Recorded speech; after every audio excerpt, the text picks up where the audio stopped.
মাসুদ কামাল, আওয়ামী লীগকে নিষিদ্ধ করার ব্যাপারে বর্তমান সরকার শিগগিরই পদক্ষেপ নেবে এমনটি জানিয়েছেন উপদেষ্টা আসিফ মাহমুদ। তিনি আরো বলেন যে এ বিষয়ে রাজনীতিতে ঐকমত্য তৈরি হচ্ছে। 6 মাস কেন লাগলো ঐকমত্য তৈরি হতে?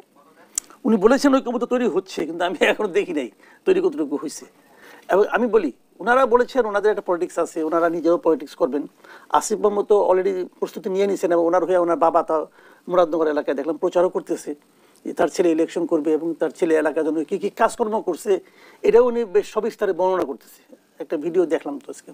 কাজে ওনার জন্য হয়তো আওয়ামী লীগ না থাকলে ইলেকশনের সুবিধা হবে উনি বলতেছেন, ওনাদের ক্ষমতা আছে বলতে পারতেছেন।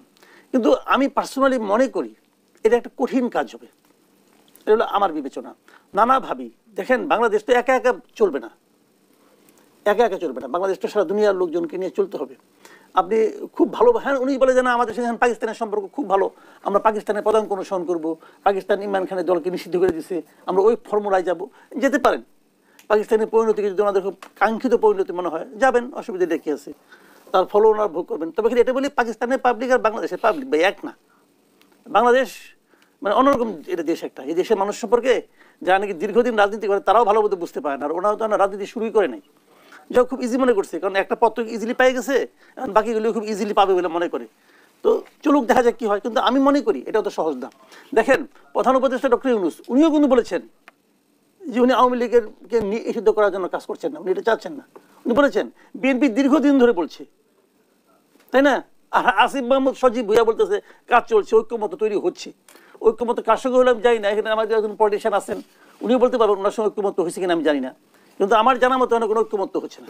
আর যদি পলিটিক্যাল পার্টিগুলো ঐক্যমত্য না হয় কেমনি করে করবেন? আবার যদি ঐক্যমত্য হয়, যদি সকল পলিটিক্যাল পার্টির সঙ্গে ঐক্যমত্য হওয়ার মাধ্যমেও আওয়ামী লীগকে নিষিদ্ধ করা হয়, আমি সেটাও মনে করি যে আমাদের দেশের ভবিষ্যৎ রাজনীতির জন্য এটা খুব ভালো কোনো উদাহরণ তৈরি হবে না। এর আগে সরকার কিংবা উপদেষ্টাদের পক্ষ থেকে অভিযোগ শুনেছে যে বিএনপির বিরোধিতার কারণে আওয়ামী লীগকে নিষিদ্ধ করা যাচ্ছে না। সাম্প্রতিক সময়ে বিএনপি নেতা সালাউদ্দিন আহমেদ যেমনটি বলেছে যে আওয়ামী লীগ নামে বাংলাদেশের রাজনীতি করতে পারবে না। কিন্তু আওয়ামী লীগকে নিষিদ্ধ করলেও কি আওয়ামী লীগের অনুপ্রবেশ অন্য দল আমরা ঠেকাতে পারবো, কিংবা আওয়ামী লীগ আমরা নিয়ন্ত্রণ করতে পারবো? অনুপ্রবেশ ঠেকানো আপনি এত টেনশন করতেছেন কেন? অনুপ্রবেশের প্রশ্ন না। আওয়ামী লীগের শুনেন, আওয়ামী লীগ সবচেয়ে খারাপ করছে কবে জানেন? এই ইলেকশনে সবচেয়ে খারাপ করছে কবে? যদি আমি সঠিক নির্বাচন ধরি, এই হলো 2001 সালে।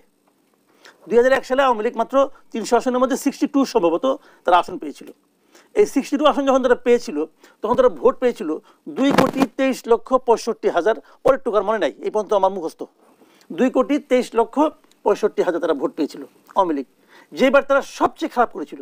তখন যা জনসংখ্যা ছিল 2001 সালে, এখন জনসংখ্যা আরও বেড়েছে। ধরলাম বেড়ে, এটা বাড়তো কিছু, ধরলাম সব বাদেন, আওয়ামী লীগের দুঃশাসনের কারণে, আওয়ামী লীগের 15 বছরের খারাপ করার কারণে ধরলাম এর 50% লোক কমে গেছে, 50% ফালাই দিলাম ভাই। তারপরেও 1 কোটি রূপে লোক থাকে, এই 1 কোটি লোক আওয়ামী লীগকে পছন্দ করে, ভালোবাসে। এই 1 কোটি লোকের মধ্যে হয়তো 99 লাখ লোক শেখ হাসিনাকে অপছন্দ করে, কিন্তু তারা আওয়ামী লীগকে পছন্দ করে। তো শেখ হাসিনাকে আপনি নিষিদ্ধ করতে পারেন, শেখ হাসিনাকে আপনি 20 বার ফাঁসি দেন না ভাই, আমার কোনো সমস্যা নাই। শেখ হাসিনা অপরাধ করলে শাস্তি হবে।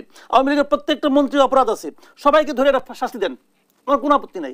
জেলা কমিটির প্রত্যেকের লোকের শাস্তির মুখে আনেন, উপজেলা কমিটির মধ্যে নিয়ে আসেন, তাও আমার কোনো আপত্তি নাই। কিন্তু তারপরেও 1 কোটির চেয়ে বেশি লোক এই দেশে আওয়ামী লীগকে পছন্দ করে, ভালোবাসে, তারা নৌকা মার্কায় ভোট দিতে চায়। ওই 1 কোটি লোক, 1 কোটির সংখ্যাটাকে ইগনোর করেন না। যারা ইগনোর করবে তারা হয় 1 কোটি কি জিনিস এটা বুঝে না, অথবা তারা রাজনীতি বুঝে না। 1 কোটি লোক এনে কি বঙ্গোপসাগরে ফেলে দিবেন? এত সহজ না।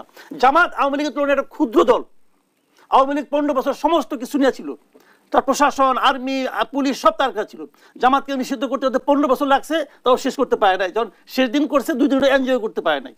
জামাত নিষিদ্ধ হয়েছে, বিএনপিকে কোনায় ঠেলতে ঠেলতে কোনায় নিয়ে গেছে, বিএনপি নিষিদ্ধ হয়েছে, বাদ দেন। 2009 সালে এসে তারা প্রথম নিষিদ্ধ করলো হিজবুত তাহরিরকে। হিজবুত তাহরির নিষিদ্ধ হয়েছে? নাই হিজবুত তাহরির। ওই যেদিন ওই 32 নম্বর বাড়ি ভাঙলো, ওর মাথার উপরে 1 লোক দেখলাম হিজবুত তাহরিরের ফ্ল্যাগ দিয়ে দাঁড়ায় আছে।